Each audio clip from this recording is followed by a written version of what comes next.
everyone.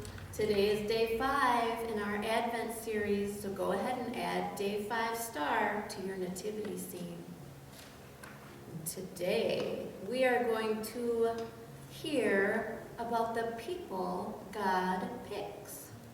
This is the story of Jacob, Rachel, and Leah, also from the book of Genesis.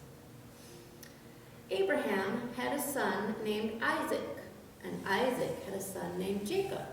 Jacob's name means trickster, which was a good name for him because he did a lot of tricking and lying and stealing. Jacob wasn't a very good person at all. The odd thing is, God had chosen Jacob. One of Jacob's great-great-great-grandchildren would be a child who would bring God back to all the people on the earth. Through Jacob, God would send a son, and everyone would say, God has come to live with us. That's how it is with God sometimes.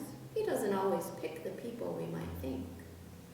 One day, while Jacob was running away from his brother because he had stolen from him again, Jacob met and fell in love with a girl named Rachel.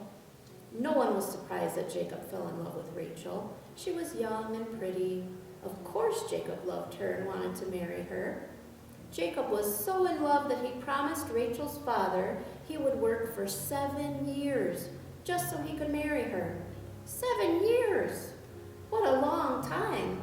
But you know what they say, time flies when you're doing something for someone you love. So for Jacob, the 7 years felt like a single day. When the wedding day came, though, Jacob, the trickster, had a trick played on him.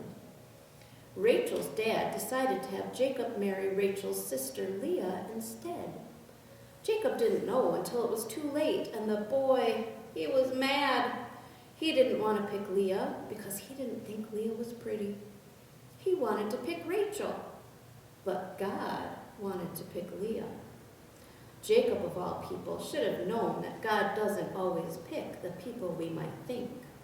Sadly, Jacob didn't see what God was up to. He still wanted Rachel, which made Leah feel sad and alone. But Leah wasn't alone. Just like God had chosen Abraham and Isaac and Jacob, God had chosen Leah.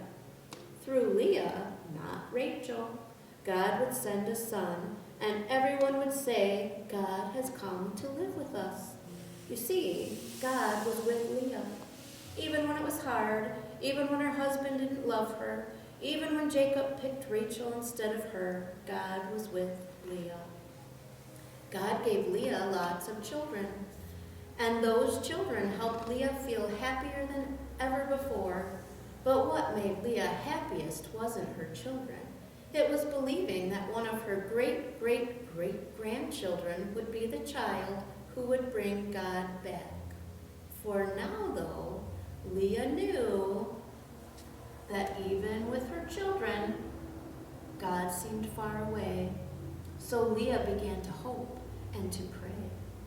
God, will you come back to stay? I think that this represents Leah. Do you think that will match the picture on our block today? I think that it does. Leah was a special person to God, just like each and every one of you. And I will see you tomorrow.